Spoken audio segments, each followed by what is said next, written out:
Ashamar kafuunee kabajamtootaaf hordoftoota miidiyaa madda nageenyaa oduu har'aaf qabannee dhiyaanne isinitti muunqasifaana turuwaane jersoo wallooti.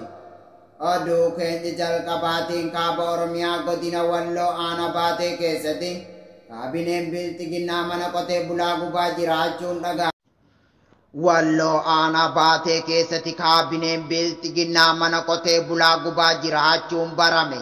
Kaaba Oromiyaa godina Walloo keessatti mootummaan bilxiginnaa mana qotee bulaa gubanii jiraachuun dhaga'ame. Aanaa Baatee ganda Shimbirroo jedhamu keessatti mana abbaa maatii tokko ati abaa'oo shanee soorte yookaan nyaachifte jechuun irratti gubuu maddi keenya madda nageenyaatti hime. Namni kun manni isaa yeroo jalaa gubate ajoollee isaa qabatee mana ilma isaa hangafaatti yoo galu ilmas maaliif ofirratti galchite jechuun mana ilmaa guutumaan guutuutti gubanii barbadeessanii akka jiran dubbatu maddi keenya gabaasanuuf laate.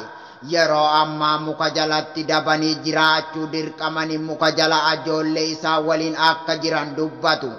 Mootummaan impaayera Itoophiyaa qe'ee Oromoo tasgabbii dhorkuun qorqalbii miidhuuf wanti isaan hin godhin hin jiru. Humnoonni alaa waraana Oromiyaa irratti labsame keessatti hirmaataa jiraachuun beekame.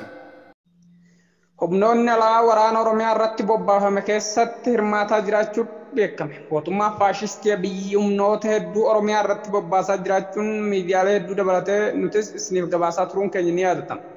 Qondaalonni waraana bilisummaa Oromoo humnoonni alaa lola Oromiyaa irratti labsame keessatti hirmaataa jiraachuu himanii jiru. Akka qondaalonni bilisummaa Oromoo Cibraan Gargaaraa raadiyoo Arraata biyyaalessaatti himanitti loltoonni Eertiraa fi humni addaa Amaaraa raayyaa ittisa biyyaa poolisiin federaalaa humni addaa Amaaraa fi milishaan Amaaraa waliin ta'uun waraana bilisummaa Oromoo damsuuf Oromiyaatti bobbaafamaa jiru. Kibba Oromiyaa godina Gujii Bahaa keessa kan socho'u Cibraan Soddon Booroo itti aanaan ajajaa waraana bilisummaa Oromoo Daawwaa Gannaalee loltoonni Eertiraa fi humni addaa Amaaraa loltoota mootummaa tumsuun lola kanarratti hirmaatanii jiru jedhe. Duula taasifamaa jiru kanaan mootummaa faashistii Abiyyi Ahmad waraana bilisummaa Oromoo barbadeessaa jira jechuun dhaadatus injifannoo mootummaan argataa jiru akka hin jirre qondaalonni waraana bilisummaa Oromoo Woboon Cibraan Soddon Booroo kun ibsee jira. Deeggarsi namooma konkolaataa fe'umsaa 47 gara Tigraay seenaa jira. Dhaabbatni nyaataa addunyaa akka fuula Tiwiitara isaanii irratti ibsanitti deeggarsi namooma konkolaataa 47 gara Tigraay seenaa jira. Oduu keenya gama biraatiin waraanni faashistii Abiyyi Ahmad ilmaan Oromoo badii takka malee Oromoo ta'uu isaanii qofaaf ajjeesuun cimee itti fufee jira. Bal'ina isaa akka itti aanutti isiniif dhiyaata. Waraanni faashistii Abiyyi Ahmad ilmaan Oromoo badii takka malee Oromoo ta'uu isaanii qofaaf ajjeesuun cimee itti fufee jira.